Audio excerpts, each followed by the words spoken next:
सहिष्णु ना होता हिंदू बदनाम नहीं होते, मैं यदि सहिष्णु ना होता तंबू में राम नहीं होते। अरे लगता है तुम हिंदुस्तान कंगाल बनाकर मानोगे, लगता है, अरे लगता, एक कड़वी सच्चाई बताता हूं कि लगता है तुम हिंदुस्तान कंगाल बनाकर मानोगे, सारा भारत कश्मीर बंगाल बनाकर मानोगे। कि लगता है तुम हिंदू, कि लगता है तुम हिंदुस्तान कंगाल बनाकर मानोगे, सारा भारत कश्मीर बंगाल बनाकर मानोगे। न तंत्र काम में आता है न मंत्र काम में आता है। अब बताता हूं मित्रों क्या चीज काम में आती है।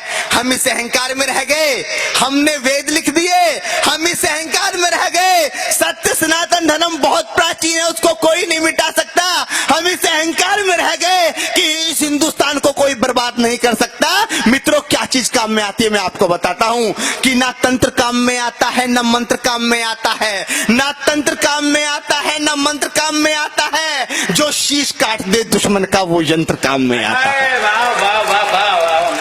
1200 साल गुलाम हम इसलिए नहीं रहे कि हमारे पास अहिंसा थी, 1200 साल गुलाम हम इसलिए रहे क्योंकि हमारे पास अहिंसा थी, उनके पास हथियार थे।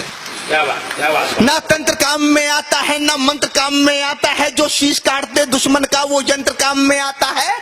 7 लाख कश्मीरी पंडित कश्मीर से भगा दिए, 10-20 हजार लोग नहीं सर, 7 लाख लोग, 7 लाख कश्मीरी पंडित कश्मीर से भगा दिए। अरे तिलक लगाने वालों के भी होश ठिकाने लगा दिए। माँ को काटा बहन को लूटा वो चुपचाप खड़े रहे, कोठी बंगले वाले भी राहत शिविरों में पड़े रहे। अरे पंडितों सागर से बहती पतवार उठा लेते, अरे पंडितों सागर से बहती पतवार उठा लेते, 7 लाख में से केवल 100 ही हथियार उठा लेते। क्या बात है। अरे पंडितों सागर से बहती पतवार उठा लेते, 7 लाख में से केवल 100 ही हथियार उठा लेते, 7 लाख में से केवल 100 ही हथियार उठा लेते। दुश्मन की छाती पर जाकर सीधे ही तन जाते तुम, केवल कुछ दिन की खातिर ही परशुराम बन जाते तुम। दुश्मन की छाती पर जाकर सीधे ही तन जाते तुम, केवल कुछ दिन की खातिर ही परशुराम बन जाते तुम। पाक का झंडा ना होता, अरे पाक का झंडा ना होता इस हिंदुस्तान की माटी में, पाक का झंडा ना होता, पाक का झंडा ना होता इस हिंदुस्तान की माटी में, हर हर महादेव के नारे लगते कश्मीरी घाटी में।